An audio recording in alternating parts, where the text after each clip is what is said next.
¿Qué tal, amigas, amigos? Bienvenidos a mi canal, El Enmascarado Político MX. Les agradezco que nos sintonicen y nos apoyen con ver mi contenido. Los saludo con gusto, hoy 11 de octubre del 2022. Y veamos ahorita a la jefa de gobierno, Claudia Sheinbaum, cómo les da una cátedra a las Ardidas como Ardillas. Pues así quedaron las senadoras Xóchitl Gálvez, Kenia López y Lili Téllez. Es que la actual jefa de gobierno, Claudia Sheinbaum, participó en un evento de City Lab que se hace cada año, el más importante y de más alto nivel de Bloomberg Philanthropies.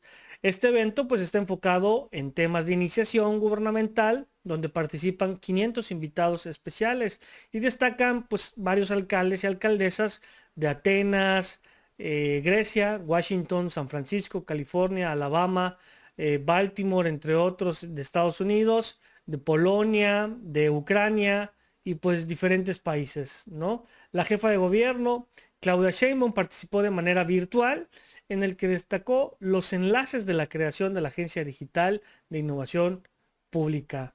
Pero, ¿ustedes se imaginan a estas tres o a cualquiera de las tres participar en un evento pues internacional?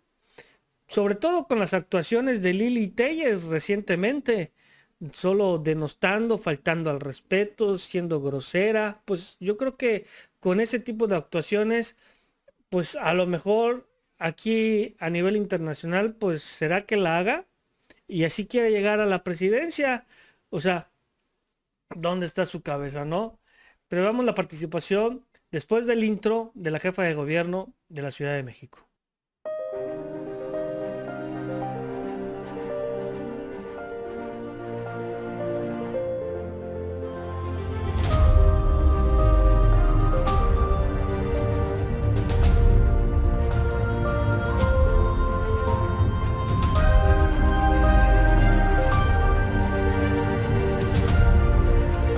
And this is why I'm so pleased to be joined today by Mayor Sheinbaum to talk about her vision and her approach. Buenos dias, Mayor Sheinbaum. I know it's early.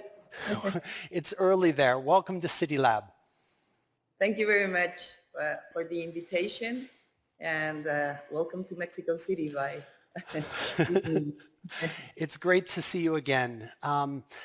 You know, oftentimes at conferences like these, or when you talk with city leaders, you hear them talk about a smart cities agenda, a technology agenda.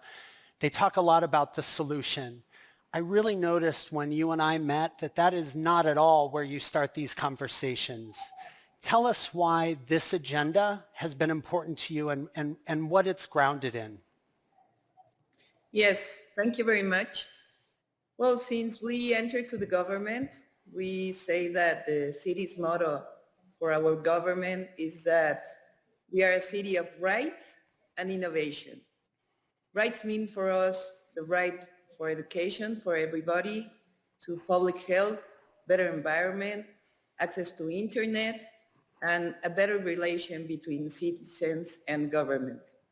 So we believe that through digital innovation, we can make sure that everyone in Mexico City has access to the rights that they deserve. So digital services must be put to the service, especially to the poorest of the city. It's not just an interest to have a better digitalization of every services that the government provide. In many places, digital innovation has been centered around making the most advantaged people for comfortable. In Mexico City, we changed this model, or at least that's what we want to change. This means using digital to give people access to the rights they have been denied historically. Digital innovation in Mexico City is a way to reduce brutal inequalities of the past. So our objective is to ensure that through connectivity and digital services, everyone in Mexico City have access to the rights they deserve, to connect to the people they love, or to get access to knowledge, or to have access to governmental services.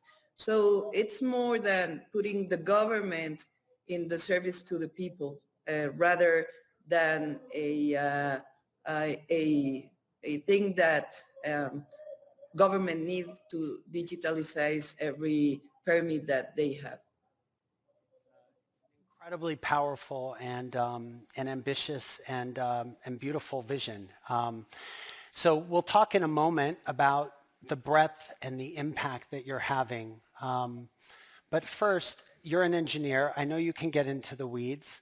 How did you lift this ambitious effort off the ground? What were the first steps you took to facilitate this bold agenda? Well, the first thing that we did is to create the Digital Agency for Public Innovation. Many people think that innovation is only a way for private enterprises, and that government is not, it's not possible for government to produce innovation. So we created an agency. We have many young people working on this agency. And we have proved that innovation is part also of of a state process. Mm-hmm. So we are convinced that digitalization is a way to empower citizens, and that's why we create this agency. One of the things, just to point out to everyone in the room, as this law took effect at the time the mayor went into office, so she worked to get the law passed before she got there, but it consolidates, Mayor, I think, a number of agencies that you wanted all to be under one umbrella, reporting directly into the mayor. Why was that consolidation and that proximity to the mayor important to you? The first thing is that many regulations happen in any minister of the city. So the first thing that we did is that there was not possible to make a new regulation to pass through the agency. So that's very important because you have in one place regulation or deregulation, depending on what you want to see. And at the same time, you have digitalization and access to every services that the government gives to the poorest people of the city. So that's the philosophy that where we create the agency. Well, we have developed actually a factory of software with these young people. There are around 40 young people that are working in this agency. We have stopped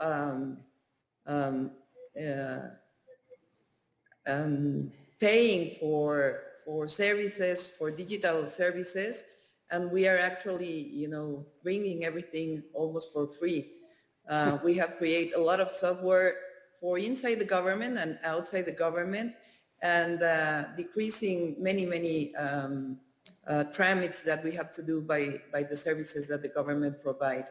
So this is not possible if the chief of government is not directly involved in what we're creating, and also directly involved with the citizens to see if what you're doing is really happening. Again, it's just worth noting because it is incredibly unusual. Mexico City has a technology factory. They are building their own technology in-house. They are resisting the outsourcing. They are resisting buying products off of the shelf. Mayor, why is that important to you? It's incredibly unorthodox. Why is that a central part of the reform that you're driving? Okay, I would say the driving is one. It's that we know that we have local talent of young people to create it. The second thing is that we use open software. And that's very, very important because you not involve the city in a long-term contract to private enterprises for services.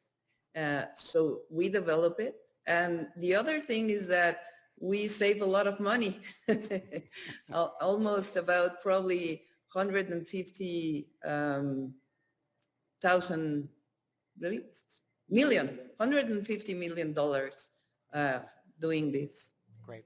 So let's now talk a little bit about some of the impact that you're having. I understand. Let me give you a few of your statistics, and you can tell me if I'm off here. She started with 90 free Wi-Fi spots in 2019. By the end of this year, there will be 34,000 free Wi-Fi spots, the largest free Wi-Fi network in any city in the world. Your llave, the single sign-on digital key, has over 65% of Mexico City adults now participating, incredible penetration. You've replaced 40 different apps with a single app to make digital complaints to get COVID results. Mayor, with results like these, where do you go next? Okay, first we have to consolidate everything that we have developed. We are now, as you said, the most connected city in the world. We are going to end this year with 33,000 free Wi-Fi points. We are connecting every public school. We are connecting 3,500 units, housing development. We have around 15,000 points around the city, and we are now to the poorest part of the city to also give connectivity as a right. Through that, we think that access to internet, it's also a right for the citizens. It is not, if you have citizens that only the one that can pay have access to internet, then what you're going to do is increase separation, increase inequalities in the city. So for us, it's very, very important that people can access to free internet. And also it's free. I mean, they want to do what they want. We think that people are responsible for their lives. The state has not the right to go through the citizens. We just want to give them the right to do that. The second thing is that we're working on llave, as you said. It's the key to the governmental services.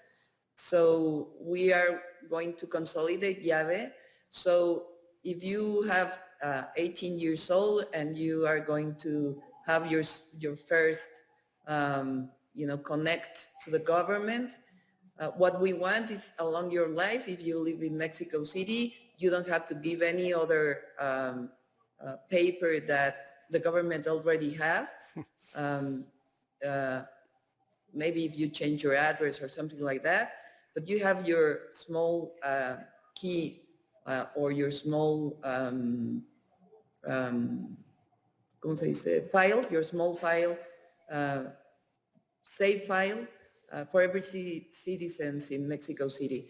That's going to be, a huge advantage for the citizens and for the government.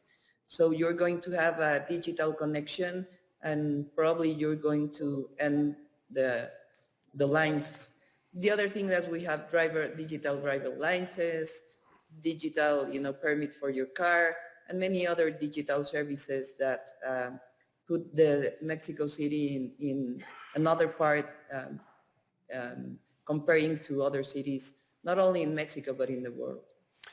Who agrees with me that a study trip to Mexico City might be in order? Thank you, Mayor. It's really brilliant. I'm going to leave you with one final question. We have a room full of people all committed to making their cities more innovative places and putting values at the center of that work. If you have a single piece of advice for cities that may not be as far along as you, what would that be? Okay, the first thing is that believe in young people, always. They have a key for the future. There's always this thing that you have to contract, private enterprises for many, many things. And that's good for some services. But believe in your young people. That's, the first thing that I could say. The second thing is that don't be afraid to do this. Once you go and believe in the people that it's doing all these things, you're going to find a way to connect to your citizens, and this is, the best way that you can do. And the other thing is be connected to your citizens, because sometimes you think that you solve many problems, but you have to be in contact if you really solve them, or you're thinking only from your office. Wonderful. Gracias, Mayor Sheinbaum. Thank you for joining us. Wow, la verdad qué impresionante la jefa de gobierno de la Ciudad de México y cómo ha dejado ver que realmente pues quiere hacer bien las cosas. Pues un gobernante cuando tiene la voluntad de hacer las cosas bien, pues ahí se ve los hechos. Amigas, pues ustedes escucharon a la jefa de gobierno de la Ciudad de México y ustedes se imaginan aquí a Lili Téllez con ese actuar. Yo nada más me la imagino pues allá en el Senado haciendo otra vez su circo, su show mediático, porque realmente la oposición no sabe hacer otra cosa, no sabe dar resultados, simplemente hacer show, simplemente hacer circo, para que pues por lo menos la gente les crea un poquito, pero ya estando en el poder, ya estando en el gobierno, te van a hacer toma, chango tu banana. Pues amigas, llegamos así al final del programa. Si les gustó el tema el día de hoy, suscríbete, dale like. Si no te gustó, pues te hago una manita de puerco para que te pongas la pila y actives la campanita y te lleguen todas las notificaciones. Como siempre, les doy gracias a todos. Les envío un fuerte abrazo. Dios me los bendiga.